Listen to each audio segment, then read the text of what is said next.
12th of May, Rabbi Moore, Parsha Hashavua with Rashi, Behar.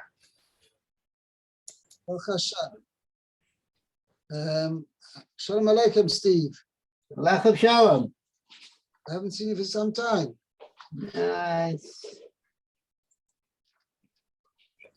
Okay. Did you speak? Have you spoken to Yechiel Borch? I know he was. Yeah, I know, but I called him yesterday. He actually joined 2 days ago. It's not. I have it on maximum. I can hardly hear it. Ema. For some reason, I can hardly hear it. You hear me now? I can hear you fine, Rabbi. It's on Steve's end, I think. No, I'm fine. I'm fine now. Good. I'll just turn it down from here. Oh, here, so turn it down from here. Yeah. No, we're good. Okay. I called him. He joined us 2 days ago for the share, and yesterday he didn't join. I called, and his wife said that the computer was down. Ah, okay. The computer wasn't working, so it could be that's the reason. Okay. Let's go. We're in Parsha. What's with Mayor these days? I don't know either. Is doing okay, but his wife, thank God, his wife is actually doing well. She's in remission, but she's taking some heavy duty medication, Hey, which knocks her out, and so he sometimes is not available because he's helping her. got you. Wow. Okay. Okay, where are we? Behar? Right, we're up to Behar, Hmm. and we were in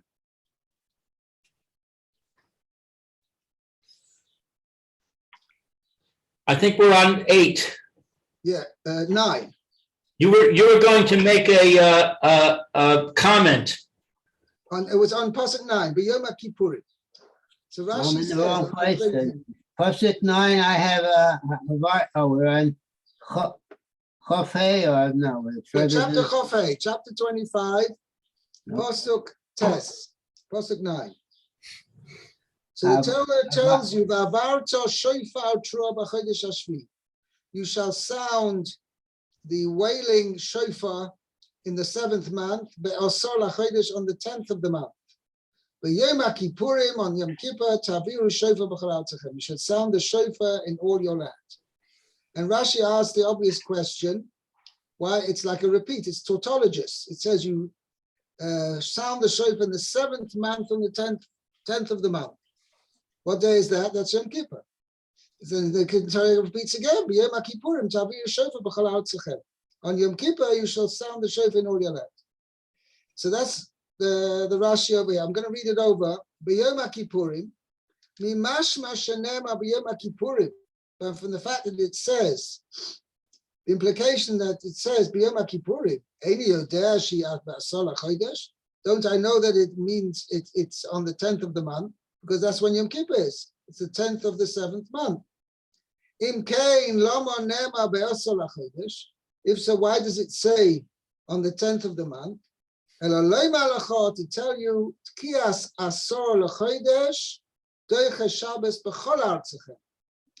The blowing of on the 10th of the month, which is Doiche Shabbos, meaning even if Yom Kippur of Yovel falls on Shabbos, you blow the shofar in all your land. The ain't Tkias Rosh Hashanah Doiche Shabbos B'chol Artzachem. Tkias Rosh Hashanah doesn't Doiche Shabbos in all your land. Elo bebezdin bilvad, only in Bezdin. Now, the major question which many of the first ask over here, when Rosh Hashanah falls on Shabbos, Lemaisa we don't blow shofar. Why is that? Because you might come to carry. Oh, the Gemara says this, Gabi Lulav and also Megillah. Gemara says for all these three, there's a chashash. Somebody who wants to blow shofar and he doesn't know how to blow shofar properly, so maybe he'll take the shofar and carry it 4 amos in the Rishus Harabim, and it will come to be over Nisa. It become to over Nisa Shabbos. So therefore, the Rabbanon said, if Rosh Hashanah falls on Shabbos, we don't blow shofar. but it's only a rabbinic decree. It's not the midoraisa. So how could it be that the Torah is telling us over here, Yom Kippur, Yovel, even if it falls on Shabbos, you blow shofar. But Rosh Hashanah, regular Rosh Hashanah, when you blow shofar, if it falls on Shabbos, then you don't blow. But that's not a Torah. The Torah tells us we mustn't. The Torah, as far as the Torah is concerned, you should blow shofar on Shabbos. Just the Rabbanan made a decree that we shouldn't come to carry on Shabbos. Therefore, the Torah Rabbanan made a decree, no blowing shofar on Shabbos. So the Rashi's implication that it's a din d'oraisa. So most of the Mefarshim, the Goaria and the Mizrahi, say that what Rashi is saying over here is just an asmachta, which means really it's in Rabbanon, but the Rabbanon found a, shall we say, indication, a hint of what they wanted to implement. They found that in the pasuk as well. However, there's another teretz, which I think is a very interesting thing.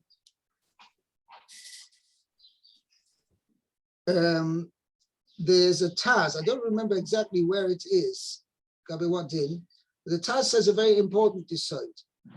Taz says, if the Torah, let me ask, I'll give an example. This will bring to Raya from. Why didn't Rabbanan say that when a child is supposed to have a bris milah on Shabbos, the 8th day is on Shabbos, why didn't the Chazal say, we can't let you do it because maybe you're going to come to, Moya's going to come to carry the milah knife. But he's going to come to carry it in the same way as we say we don't let blow shofar on Shabbos when Rosh Hashanah falls on Shabbos, and we don't shake lulav when Sukkot falls on Shabbos, and similarly if Purim falls on Shabbos, we don't read the Megillah because maybe he's going to come and carry the Megillah.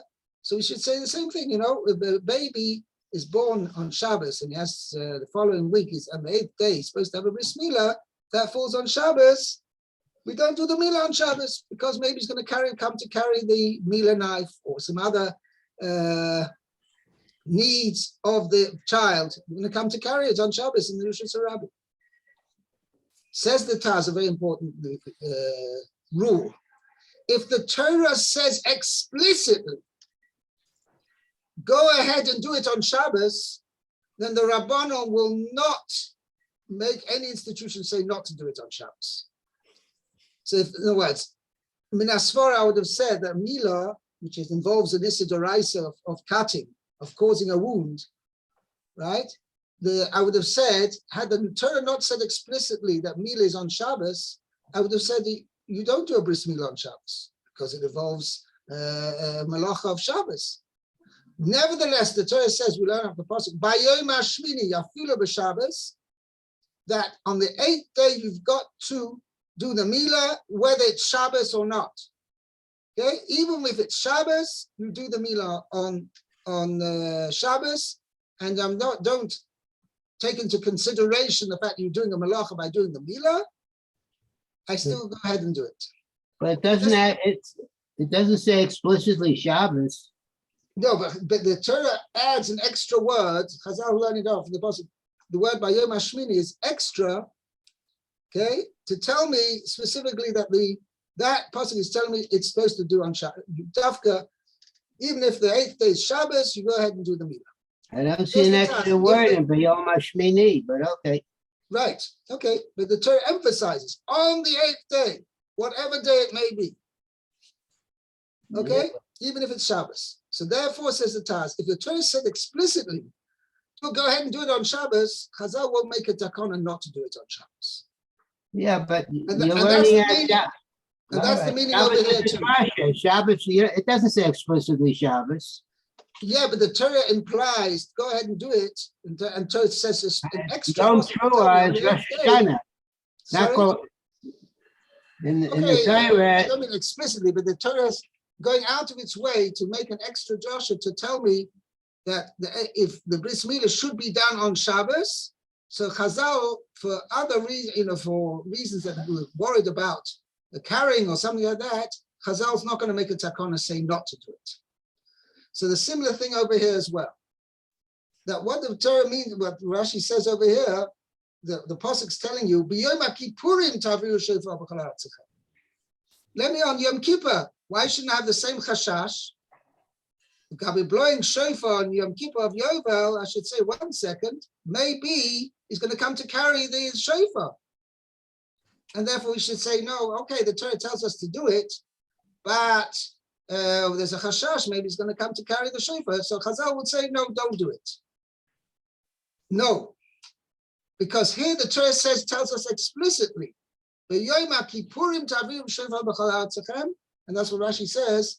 Again, you're going to argue with it explicitly, but it doesn't necessarily explicitly. The Torah goes out of its way to add the extra words to tell us that even if it's on Shabbos, go ahead and blow shofar.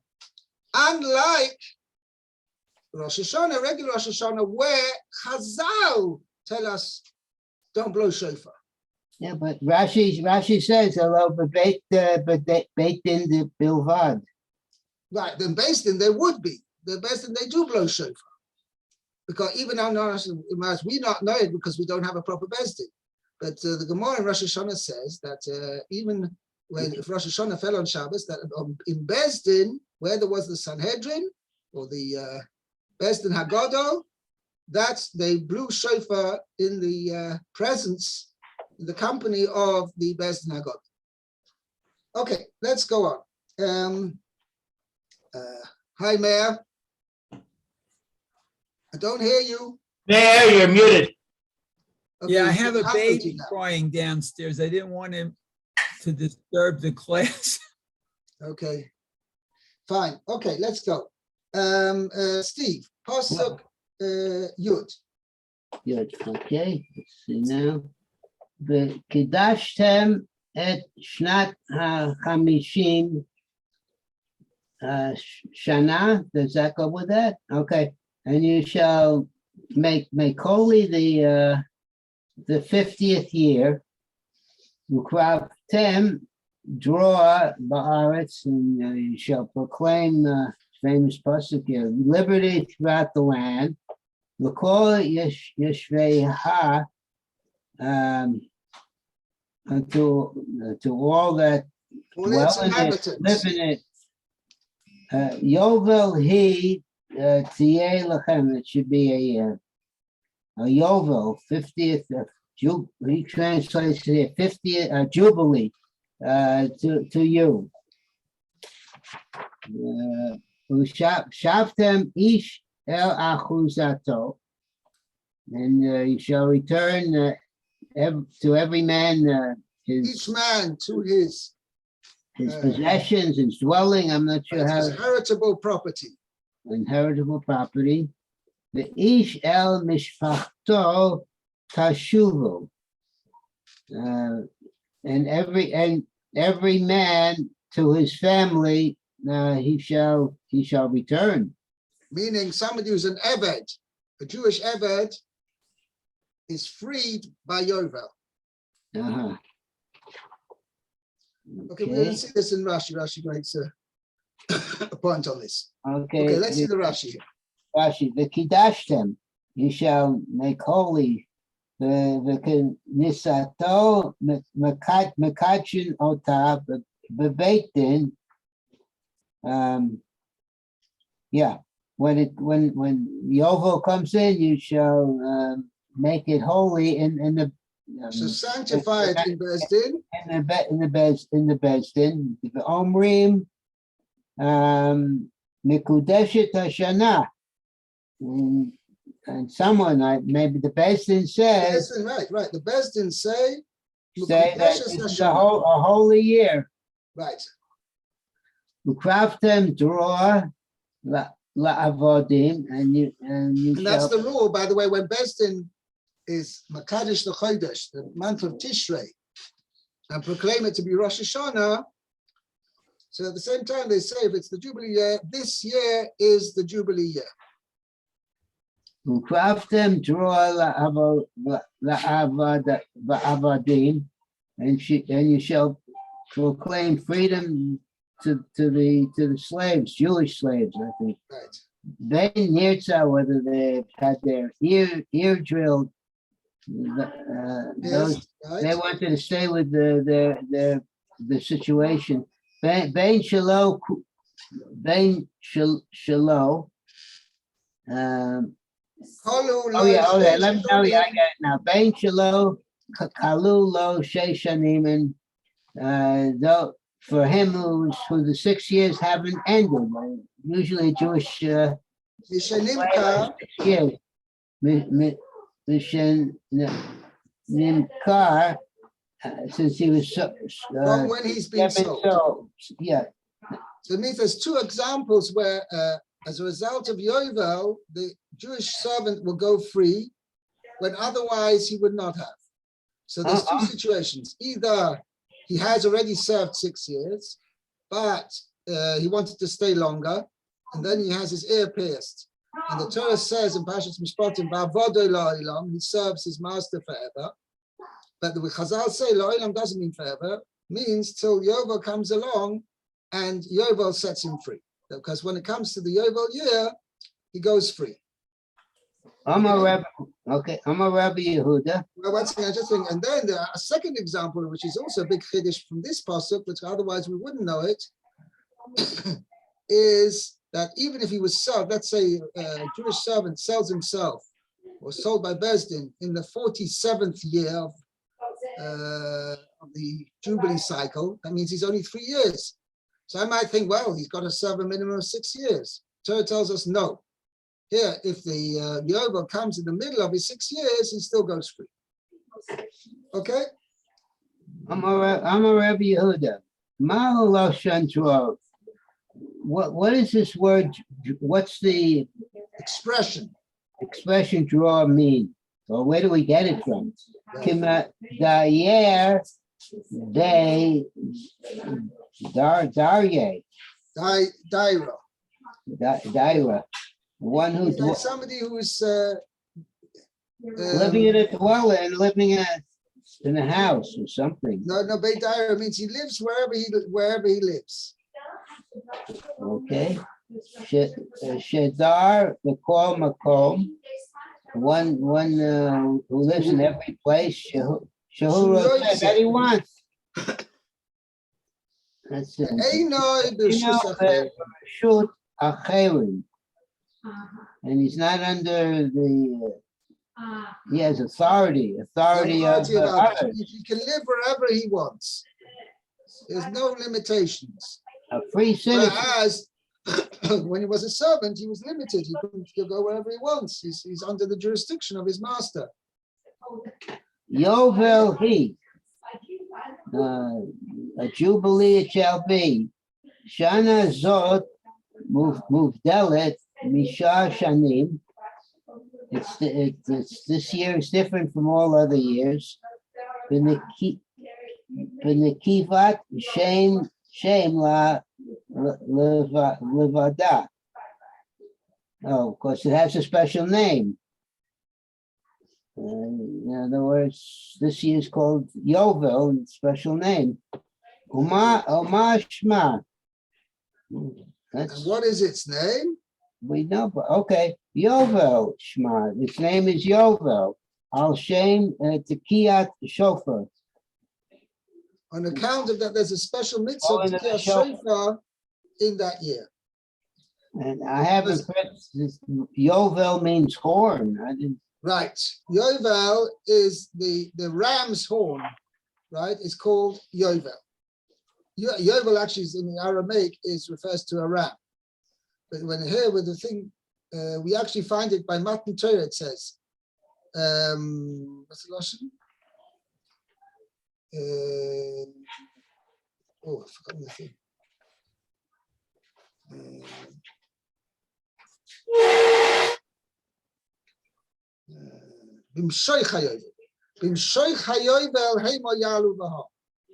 During the time of Matan Torah, when the Klal Yisrael received the Torah at Har Sinai, they were not allowed to go up on Har Sinai.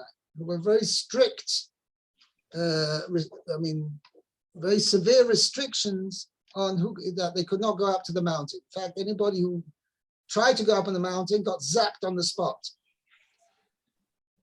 right? But when did that limitation, those restrictions of going up on the mountain, till when were they?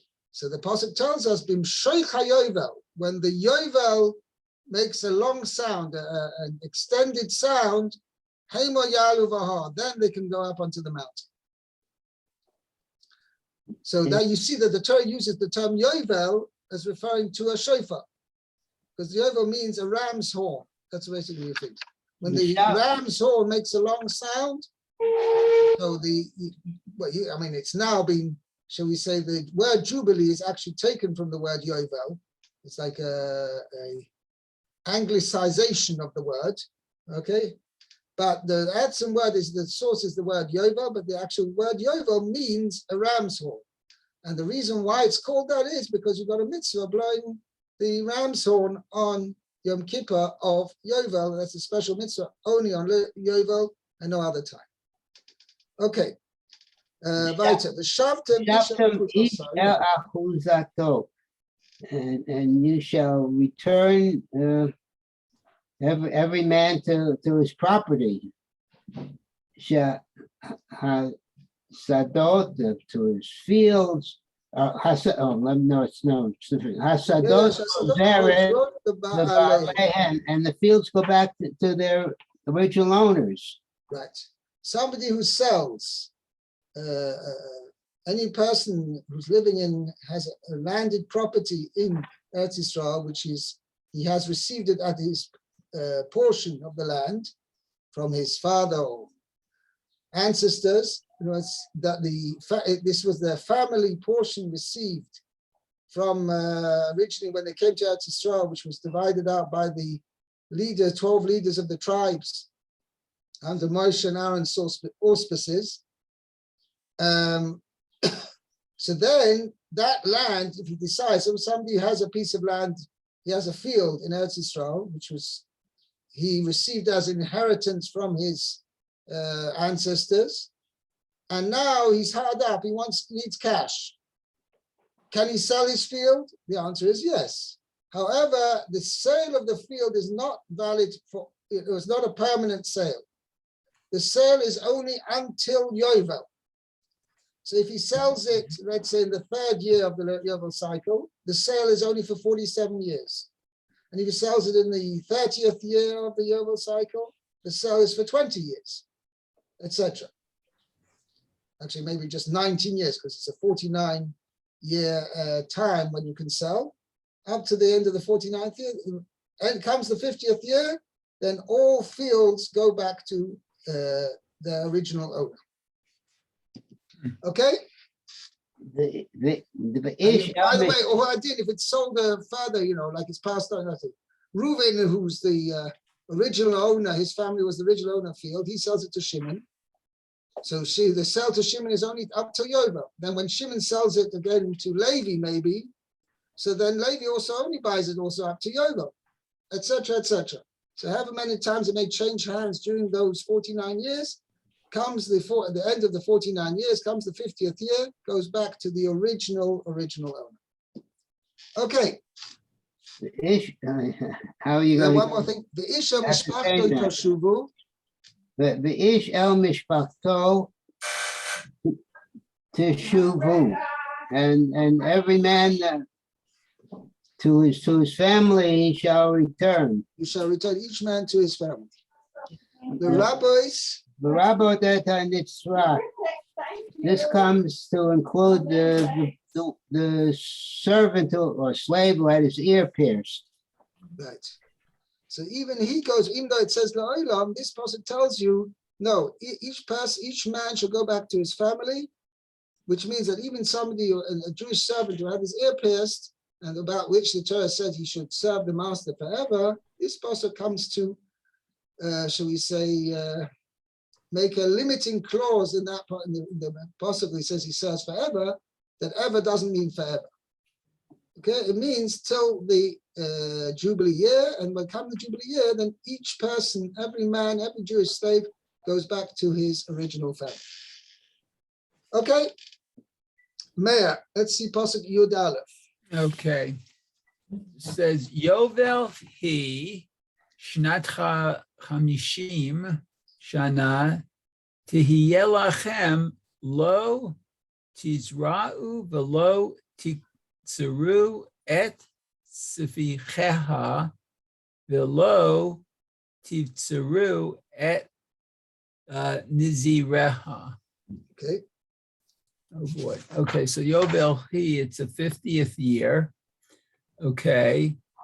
And it will be a year of Shinat Chachamishim. It will be the year of the 50th. So A year. let's translate as follows. Yovel, it is Yovel.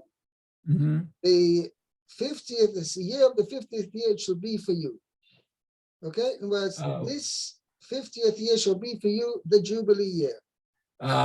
Okay. And you shall not, Not twice. Okay, so it's repeated again. We're going to see, Rashi is going to dwell on that, why the Pasuk here is repeated, because we just said it before in Pasuk 10, Pasuk Yud. No, that's not what I'm asking. It says Shanas Hachamishim Shana. Why does it say Shana twice in the one sentence? Right. So I'm not sure this is exactly what Rashi is referring to.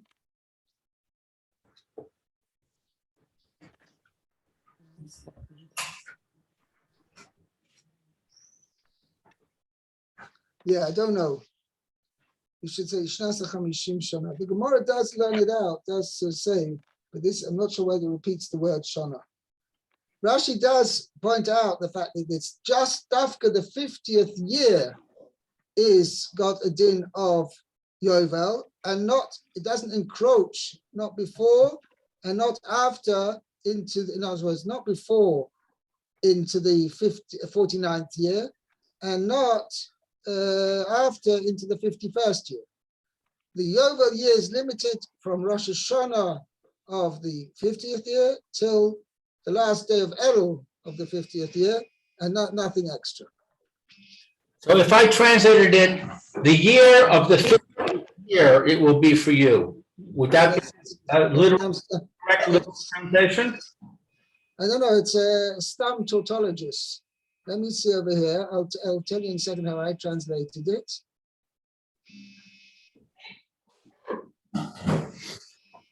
Hey, Yachiel, good to see you. Good to see you too.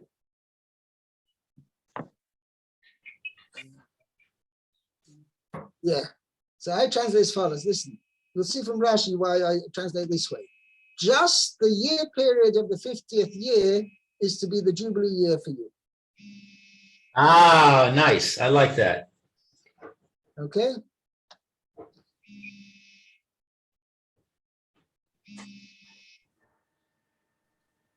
Yeah, this is what Rashi was thinking. Let's see the Rashi over here. okay, Rashi. Meir. Okay, so it says, Yuchal He Shnat Chamisha Shana. Hamishim Shana. Yovel, the 50th year. Okay. Ma Tamud Lamar. What is it teaching us, I guess? Lefi Shenemar, the key Dashtem V'Gomer. Because it says, and you will sanctify, I guess it, the Gomer. Piece of Rosh Hashanah, as mentioned in Rosh Hashanah or B'Toras Kohanim. Now Rashi doesn't speak it out. I'm not sure why Rashi doesn't speak it out. I'm not sure why. But they bring down the Mefarshim here, the Sifsei Chachamim says, I'll just say it out. I'm not going to, in other words, in the Marshal, you often have Shabbos, for instance, or Yom Kippur, or Yom Tovim, everything. You always have what's called Tosefes Shabbos, which means you don't bring in Shabbos at the moment the sun sets. You bring in Shabbos before that. And similarly, you don't take Shabbos out as soon as it gets dark, right? As soon as you see 3 stars, you wait a little bit of time, a little bit after that. It doesn't have to be a specified amount of time. There's an Indian that to bring in Shabbos a little bit before the required time, and take it Shabbos out a little bit after the required time at the end of Shabbos. Now, similarly, you have a concept, the same idea in the 7th year, in the Shemitah year, right? That the Shemitah year, you're supposed to desist from doing agricultural work already before Rosh Hashanah of Shemitah year. And similarly afterwards as well, since there are many payers which are still have Kedusha Shvias, so you also don't do all types of agricultural work at the end of the Shemitah year. However, with regard to Yovel, the Torah is telling you specifically only the Shemitah, the Yovel year itself, from Rosh Hashanah of Yovel till 29th of Elul of that year, that is the Yovel year. No, nothing extra, nothing before, and nothing after. And that's how I translated. That's what Rashi is referring to. Just the year period of the 50th year is to be the Jubilee year for you, with no additions before or after. Okay? Now, the Sifsei Chom adds a point over here. There's an interesting din, Gabriel, the din of Yovel. When do the fields return to their owner and the servants go back home? On Rosh Hashanah or on Yom Kippur? When is the actual point that the actual considered that they are released, the fields are released back to their owners and the servants are free, released to go back home? So it's interesting. The pasuk says here, where is it?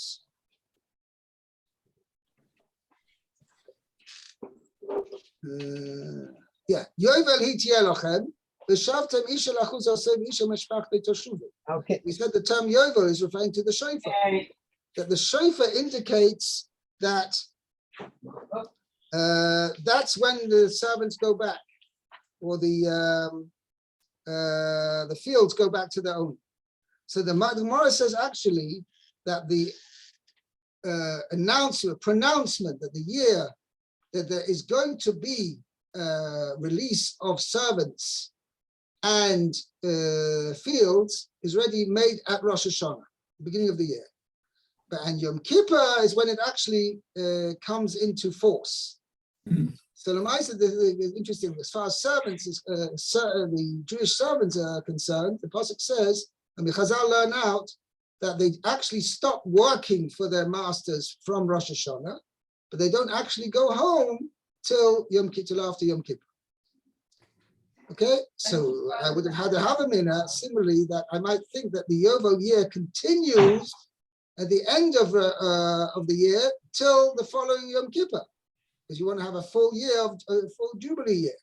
And I might think, and since in certain aspects the Jubilee year only comes into force on Yom Kippur, and not from the previous 9 days earlier from Rosh Hashanah, so I might think that the Jubilee year continues another 9-10 days afterwards till Yom Kippur, the following Yom Kippur. Mashmalan, no, the Torah tells us the 50th year alone from Rosh Hashanah to Rosh Hashanah is the Jubilee year, not before and not after. Okay, I think we'll stop here. We finished the Rashi? No, anyway, the No, Rashi. not yet. Okay. Okay, but this is what Rashi is mentioning over here. As Nizireo, end of the pasuk, tells us that Jubilee year has the same agricultural restrictions as a regular Shemitah year. And Rashi mentions why it's repeated as well. Okay, so the Maaseh comes out, you're going to have 2 consecutive years of the land lying fallow. The 49th year, which is the Shemitah year, and the 50th year, which is the Jubilee year. Okay, Beseder, we'll stop here. I wish everybody a very good Shabbos. Oh, have a good Shabbos, Rabbi. Thank you, Rabbi. Shalom. Kol tov, be well.